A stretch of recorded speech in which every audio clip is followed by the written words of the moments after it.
ಮಟ್ಟದಲ್ಲಿ ಸದೃಢವಾಗಿ ಬೇರೂರುವ ರೀತಿ ಸಂಘಟನೆಯನ್ನ ಮಾಡಿ ನನ್ನ ಈ ಕ್ಷೇತ್ರದ ಮಾಜಿ ಶಾಸಕರು ಜಿಲ್ಲಾ ಅಧ್ಯಕ್ಷರು ಆದಂತ ನಮ್ಮ ಅಶ್ವಿನ್ ಕುಮಾರ್ ಅವರನ್ನ ಗೆಲ್ಲಿಸಿಕೊಟ್ರೆ ಬಹುಶಃ ಈ ಕ್ಷೇತ್ರ ಬಹಳ ಪುಣ್ಯ ಮಾಡಿದೆ ಅಂತಕ್ಕಂಥ ಭಾವನೆಯನ್ನು ವ್ಯಕ್ತಪಡಿಸ್ತೀನಿ. ಯಾಕೆ ಅಂತ ಹೇಳಿದ್ರೆ ಅಂತ ಸರಳ ಸಜ್ಜನಿಕೆಯ ವ್ಯಕ್ತಿ ಈ ಚಿಕ್ಕ ವಯಸ್ಸಿನಲ್ಲೇ ಅವರು ಒಳ್ಳೆಯ ಭಾವನೆಗಳನ್ನ ಸದ್ಭಾವನೆಯನ್ನ ಮುತ್ಸದ್ದಿತನವನ್ನು ಬೆಳೆಸ್ಕೊಂಡು ಮೊದಲನೇ ಬಾರಿ ಶಾಸಕರಾಗಿ ಈ ಜಿಲ್ಲೆಯ ಜಿಲ್ಲಾಧ್ಯಕ್ಷರಾಗಿ ನಾವು ಹಿರಿಯರಾಗಿದ್ರೂ ಸಹ ನಿಮ್ಮ ಕ್ಷೇತ್ರದ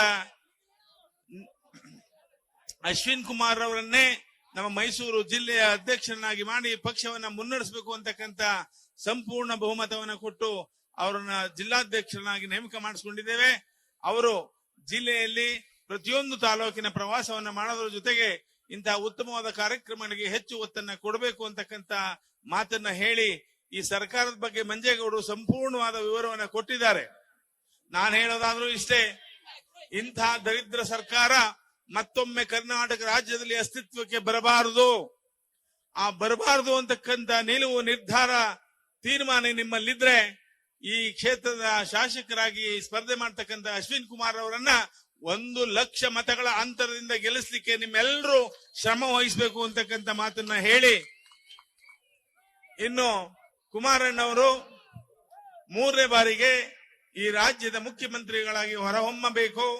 ನನ್ನ ತಂದೆಯವರ ಆಸೆ, ನನ್ನ ತಾತನವರ ಆಸೆ, ಒಂದು ಬಾರಿ ಕುಮಾರಣ್ಣವರು ಸ್ವತಂತ್ರವಾಗಿ ಮುಖ್ಯಮಂತ್ರಿಯಾಗಿ ಈ ರಾಜ್ಯದಲ್ಲಿ ರೈತರ ಪರವಾಗಿ, ದೀನ ದಲಿತರ ಪರವಾಗಿ, ಮಹಿಳೆಯರ ಪರವಾಗಿ, ಬಡವರ ಪರವಾಗಿ ಕಲ್ಯಾಣ ಕರ್ನಾಟಕದ ಆಶಯವನ್ನ ಈಡೇರಿಸಲಿಕ್ಕೋಸ್ಕರ ಕುಮಾರಣ್ಣ ಮುಖ್ಯಮಂತ್ರಿ ಆಗ್ಬೇಕು ಅಂತಕ್ಕಂಥ ಪಣವನ್ನ ತೊಟ್ಟು ಅವರ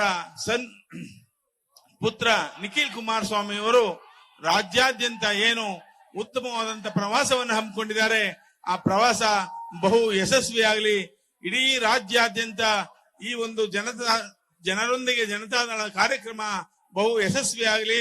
ತಾಯಿ ಚಾಮುಂಡೇಶ್ವರಿ ಅವರಿಗೆ ಆ ಶಕ್ತಿಯನ್ನ ಕೊಡ್ಲಿ ಅಂತಕ್ಕಂಥ ಮನವಿಯನ್ನ ಮಾಡಿ, ಇನ್ನು ಈ ಭ್ರಷ್ಟಾಚಾರದ ಸರ್ಕಾರ ಇನ್ನು ಎಷ್ಟು ವರ್ಷ ಇರಬೇಕು ಅನ್ನೋದನ್ನ ನೀವೇ ತೀರ್ಮಾನ ಮಾಡಬೇಕಾಗ್ತದೆ. ಲೇಟೆಸ್ಟ್ ಹಾಗೂ ಇಂಟ್ರೆಸ್ಟಿಂಗ್ ಸುದ್ದಿಗಳಿಗಾಗಿ ಬಾಸ್ ಟಿವಿ ಕನ್ನಡ ಚಾನೆಲ್ನ ಸಬ್ಸ್ಕ್ರೈಬ್ ಮಾಡಿ. ಹಾಗೆಯೇ ಬೆಲ್ ಐಕಾನ್ ಪ್ರೆಸ್ ಮಾಡಿ. ಇದರ ಜೊತೆಗೆ ಫೇಸ್ಬುಕ್, ಇನ್ಸ್ಟಾಗ್ರಾಮ್, ಎಕ್ಸ್ ನಲ್ಲೂ ಮಿಸ್ ಮಾಡದೆ ಫಾಲೋ ಮಾಡಿ.